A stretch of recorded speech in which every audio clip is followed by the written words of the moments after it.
মানুষ নিজেকে শ্রেষ্ঠতম জীব মনে করে, কিন্তু বাস্তবে একটি পিঁপড়া অথবা মৌমাছির সাথে মানুষের কোনো পার্থক্য নেই। বিজ্ঞানী এডওয়ার্ড উইলসন পিঁপড়ের কলোনিকে মানব সভ্যতার একটি মাইক্রোভার্সন হিসেবে দেখেছেন।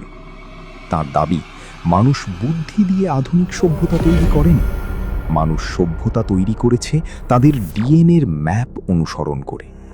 মানুষ জানেও না কি করে এত জটিল সভ্যতা তৈরি হয়েছিল।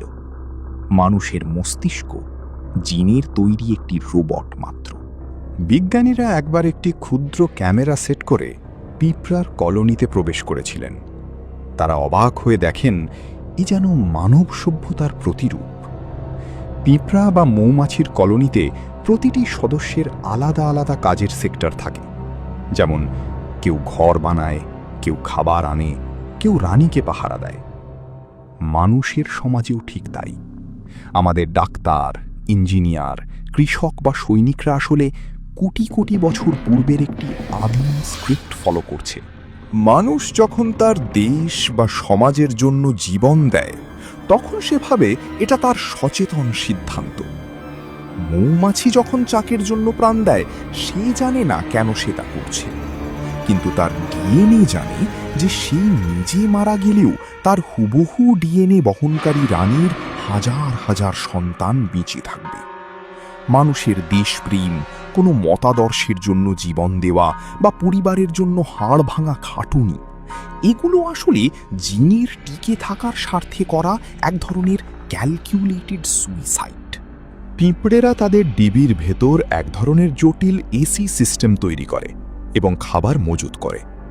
আমাদের আধুনিক মেগা সিটিগুলো ঠিক একই কাজ করছে। পার্থক্য শুধু এটুকুই যে মানুষের প্রযুক্তি উন্নত। কিন্তু উইলসনের মতে এই প্রযুক্তির উদ্ভাবনের পেছনে আমাদের কোনো হাত নেই।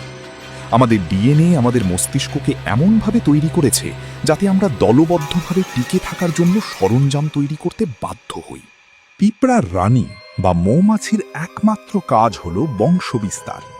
মানুষের পুরো সভ্যতা, অর্থনীতি এবং সংস্কৃতি আসলে একটি অদৃশ্য কেন্দ্রবিন্দুতে ঘুরছে, তা হল প্রজনন। আপনার দামি গাড়ি, দামি পোশাক বা সামাজিক মর্যাদা আসলে কিছুই না, বরং এটি মৌমাছির ড্যান্সের মতো একটি সিগন্যাল যা বিপরীত লিঙ্গকে আকৃষ্ট করার জন্য বিবর্তিত হয়েছে।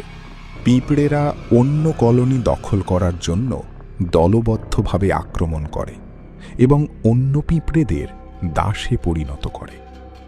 মানুষের যুদ্ধবিগ্রহের ইতিহাস ঠিক একই রকম। উইলসনের মতে আমাদের উন্নত সভ্যতা এই আদিম বর্বরতাই ঢেকে রেখেছে মাত্র। আমাদের রাজনীতি আসলে পিঁপড়েদের এলাকা দখলের লড়াইয়ের একটি গ্ল্যামারাস রূপ। উইলসন বলছেন, আপনি যদি মহাকাশ থেকে পৃথিবী দেখেন, তবে আপনি দেখবেন একদল জীব বালুর ডিবির মতো উঁচু উঁচু অট্টালিকা বানাচ্ছে, খাবার খুঁজছে এবং একে অপরকে মারছে। এটি একটি মৌমাছির চাকের সাথে গুণগতভাবে আলাদা নয়। আমাদের মস্তিষ্ক কেবল জিনের নির্দেশে চলা একটি বায়োলজিক্যাল হার্ডওয়্যার। আমরা সভ্যতা তৈরি করিনি। আমাদের ভেতরে থাকা জিনগুলো নিজেদের প্রাসাদের জন্য আমাদের দিয়ে এই সভ্যতা তৈরি করিয়ে নিয়েছে।